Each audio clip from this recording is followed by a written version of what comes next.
साल की आखिरी रात पर हर तरफ नए साल का जश्न मनाया जा रहा था। बड़े बड़े घरों को लाइटों से पूरी तरह जगमगा दिया गया था। हर तरफ रौनक ही रौनक थी। शहर के बड़े बड़े बंगलों में हर तरफ पार्टियां और जश्न मनाया जा रहा था। नए साल के आगमन पर लोग थिरक रहे थे। तो वहीं एक झोपड़ी ऐसी भी थी जिसमें एक आदमी अपनी पत्नी को शराब के नशे में धुत होकर बुरी तरह पीट रहा था। मत मारो मुझे, मत मारो, माँ जी बचा लो मुझे। बिल्कुल ठीक कर रहा है वो। एक तो ये मनहूस लड़की जन के रख दी तूने, ऊपर से अपाहिज है। जानती भी है इसकी शादी पर कितने पैसे लगेंगे। एक तो वैसे ही इस लंगड़ी से कोई शादी नहीं करेगा, और कोई अंधा काना मिल भी गया तो वो कितना दहेज मांगेगा पता भी है। मैं तो कहती हूँ बेटा, इन माँ बेटी का किस्सा ही खत्म कर दे। नए साल पर नई बहू ले आऊंगी मैं तेरे लिए, तेरा दूसरा ब्याह करवा दूंगी तो कम से कम लड़का तो जनेगी वो। अपनी माँ की पिटाई होती देख नीलम अपनी दादी से, बाबा नहीं मारो, मत मारो माँ को बाबा। दादी माँ आप बाबा को रोकिए ना, बचा लो ना इन्हें। रमा का पति शराबी था। वो थोड़ी बहुत मजदूरी करके पैसे कमाता था। उसकी एक 7 साल की बेटी नीलम थी जो कि अपाहिज थी। नीलम के पिता अक्सर शराब के नशे में धुत होकर उसकी माँ की पिटाई करता था। उनके साथ उनकी दादी भी रहती थी, लेकिन वो भी अपने बेटे को रोकने की बजाय रमा और नीलम को ही बुरा भला कहती थी। उस रात सब नए साल का स्वागत खुशी खुशी कर रहे थे, तो वहीं अपाहिज नीलम अपनी माँ के जख्मों पर मरहम लगा रही थी। माँ मैं ही मनहूस हूं ना, मेरे कारण बाबा आपको कितना मारते पीटते हैं ना। नहीं मेरी बच्ची, तू मनहूस नहीं है, तू तो भगवान का दिया वो कीमती तोहफा है जो कई मिन्नतें करने के बाद मुझे उनसे मिला। रमा का पति भले ही जैसा भी हो, लेकिन जब भी वो अपनी बेटी को देखती वो अपने सारे गम भूल जाती। ऐसे ही कई साल बीत गए। अब नीलम बड़ी हो चुकी थी और कॉलेज जाने लगी थी। रमा बूढ़ी हो गई थी। नीलम के पिता ने कई साल पहले ही काम छोड़ दिया था और पूरी तरह शराब में ही डूबा रहता था। घर का खर्चा और नीलम की पढ़ाई का खर्च उठाने के लिए अब रमा एक कॉलेज में साफ सफाई का काम करती थी। नीलम भी उसी कॉलेज में पढ़ती थी। एक रोज नीलम क्लास में आ ही रही थी कि अचानक वो बहुत तेज की गिर जाती है। उसकी बैसाखी एक तरफ जाकर गिरती है। ये लंगड़ी का रोजाना का यही ड्रामा है, आते ही पूरी क्लास का माहौल बिगाड़ देती है। नीलम मेरी बच्ची कैसे गिर गई? नीलम ये तेरी बैसाखी, ये ले। सोनिया और नीलम एक ही कॉलेज में पढ़ती हैं। नीलम एक गरीब अपाहिज लड़की है। उसकी माँ रमा उसी कॉलेज में सफाई का काम करती है। नीलम पढ़ने में अच्छी है, साथ ही रमा भी वहीं काम करती है। इसी वजह से नीलम को इसी कॉलेज में एडमिशन मिल गया। सोनिया एक पैसे वाली लड़की है जो बात बात पर नीलम और उसकी माँ का अपमान करती रहती है। एक सुबह, रमा आंटी पोछा लगाओ तो मेरी बेंच पर ये चाय की बूंदें भी साफ कर देना। माँ को कितने दुख झेलने पड़ रहे हैं। काश मैं अपाहिज न होती तो माँ को ये दिन न देखने पड़ते। बापू भी शराब पीकर रोज माँ को मारते पीटते हैं। वो भी मेरी वजह से कितना कुछ सुनती हैं। नीलम का पिता रमेश शराबी था। रोज रात को पीकर वो उसकी माँ रमा को मारता पीटता था। रमा बेचारी कॉलेज में साफ सफाई का काम करके घर का गुजारा करती थी और किसी तरह वो अपनी बेटी नीलम को पढ़ा रही थी। नीलम जब अपने पिता के दुर्व्यवहार को देखती तो बहुत रोती। एक शाम तो हद ही हो गई जब रमेश कुछ लोगों को घर ले आया। रमा, ये सुंदरलाल जी हैं। इस शहर के बड़े व्यापारियों में से एक हैं। मैंने इन्हें अपनी नीलम के बारे में बताया था। ये नीलम से शादी के लिए तैयार हो गए हैं। मैंने तो कह दिया है हमारे पास लड़की के सिवा कुछ नहीं है देने के लिए।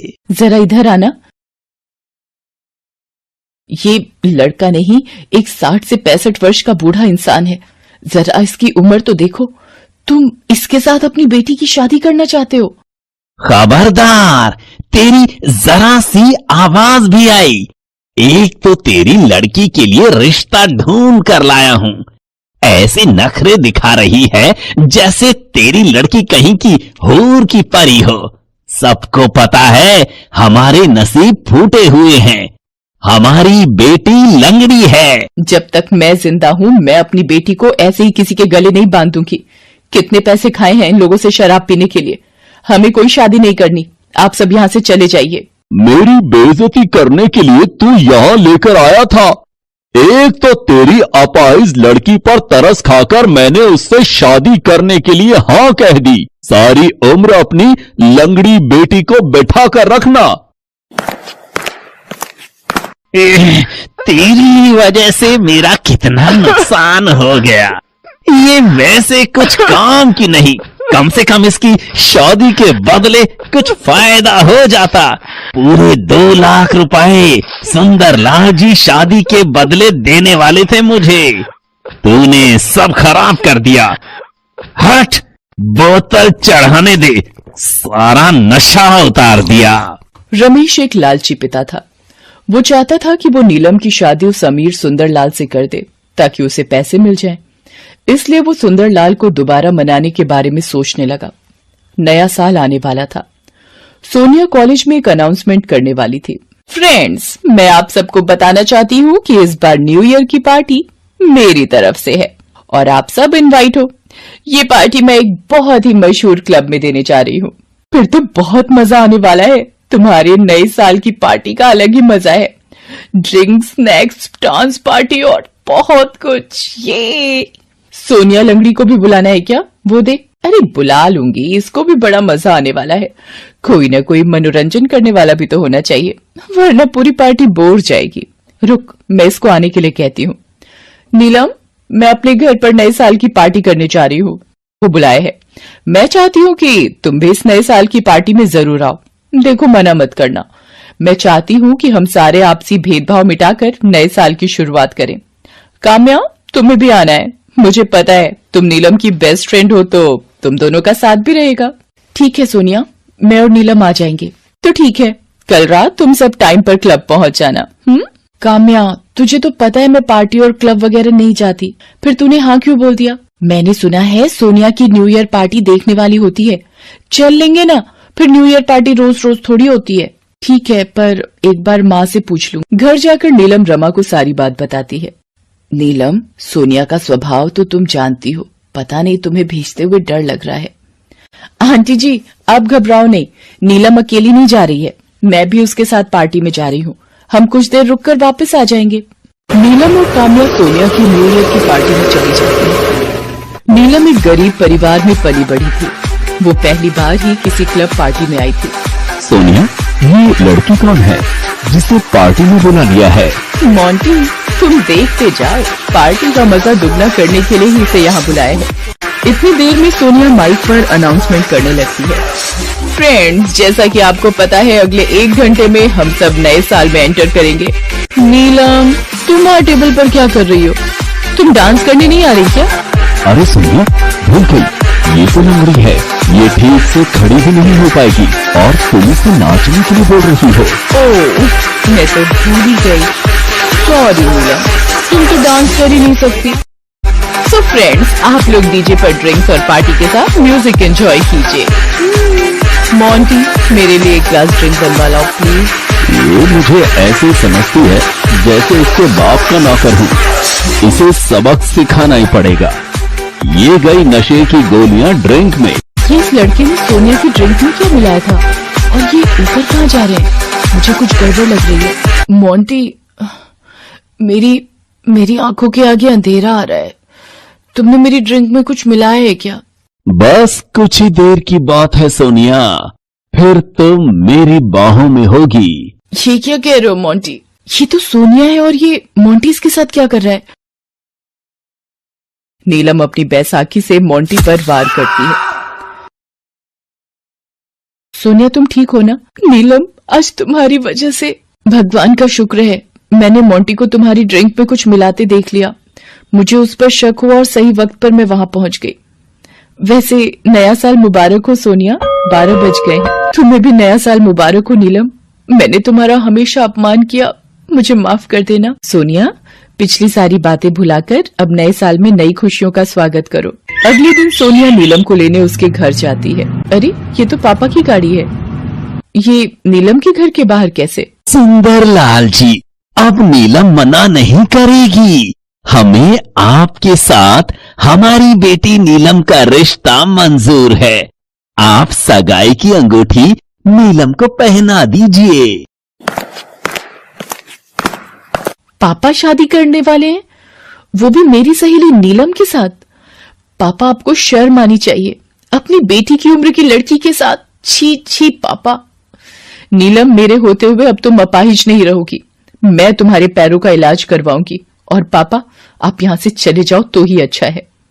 और आप नीलम के पिता होकर अपनी ही बेटी की पैसों के लिए किसी के साथ भी शादी कर रहे हो? शर्म आनी चाहिए आपको भी। सोनिया, मुझे ये शादी नहीं करनी। मुझे पढ़ाई करके नौकरी करनी है ताकि अपनी माँ की देखभाल कर सकूं। कुछ दिनों बाद सोनिया एक अच्छे डॉक्टर से नीलम के पैरों का इलाज करवाती है। नीलम के पैर ठीक हो जाते हैं और वो अपने पैरों पर खड़ी होकर चलने लगती है, मानो सोनिया ने उसे नए साल का सबसे बेहतरीन तोहफा दिया हो। सोनिया बिटिया, आज मैं बहुत खुश हूँ। मेरी बच्ची फिर से चलने लगी है और ये सब तुम्हारे कारण हुआ है बिटिया। सोनिया, आज तुमने मेरी जिंदगी में बहुत बड़ा उपकार किया है। मेरे पैर ठीक हो गए। अब मैं एक अच्छी नौकरी करके अपना और अपनी माँ का ध्यान रख सकती हूँ। सोनिया की वजह से नीलम के पैर ठीक हो गए और कॉलेज की पढ़ाई के साथ साथ वो एक अच्छी नौकरी पर लग गई।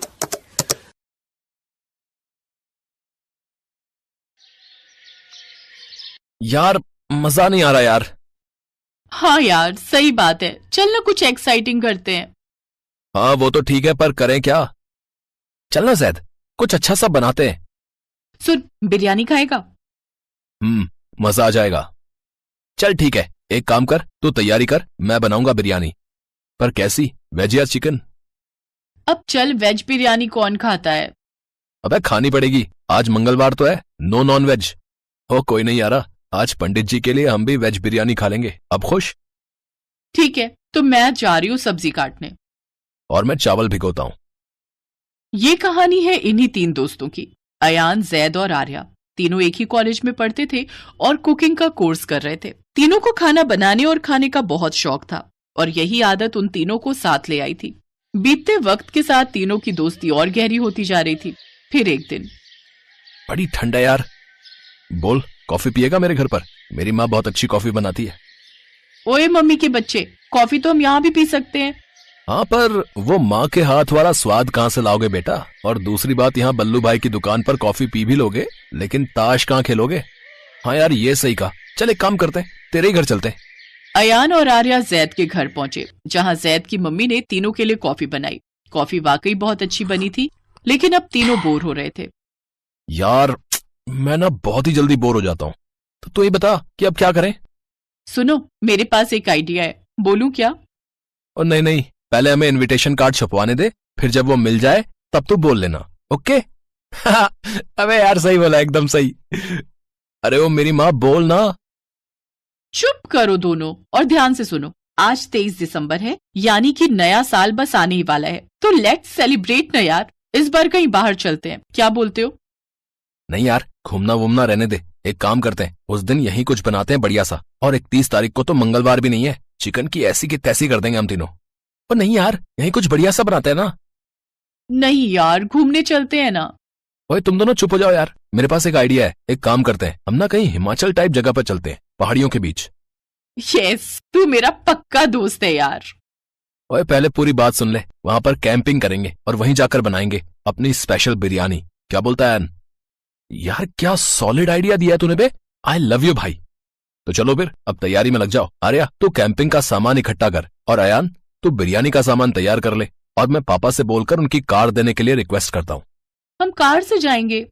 कोशिश करता हूँ, कसम से यार, अगर पापा ने कार दे दी ना तो ये ट्रिप जन्नत बन जाएगी। हाँ सच में यार। जैद ने अपने पापा को मना लिया और फिर तीनों दोस्त 31 दिसंबर को सुबह सुबह हिमाचल के लिए निकल पड़े। कार की डिग्गी में कैंपिंग और बिरयानी बनाने का सारा सामान था। तीनों गाते गुनगुनाते चले जा रहे थे। कई घंटों के सफर के बाद वो तीनों बस हिमाचल पहुंचने ही वाले थे। शाम होने को थी और तभी एक छोटे से कस्बे में पहुंचकर आर्या ने कहा, सुन न जैद, थोड़ा रुक जा, चाय पी लेते हैं यार। हाँ यार ठीक है, मैं भी ड्राइव करके ना थक गया हूँ यार, ब्रेक चाहिए। तीनों ने वहीं रुककर चाय पी, लेकिन जैसे ही उन्होंने कार वापस स्टार्ट करने की कोशिश की तो कार स्टार्ट ही नहीं हुई। अबे ये क्या हो गया बे? ओह शिट यार, भाई लगता है पेट्रोल खत्म हो गया है। पर तूने तो टैंक फुल कराया था ना। हाँ तो हम कितनी दूर भी तो चले आए हैं, और ऊपर से तू ही बोल रही थी कि हीटर ऑन रख, तो उसमें ज्यादा पेट्रोल लगता है, समझी? अबे वो तो ठीक है, पर अब जाएंगे कहाँ? ये गाँव है, यहाँ कहाँ से मिलेगा पेट्रोल? रुक, कुछ करता हूँ।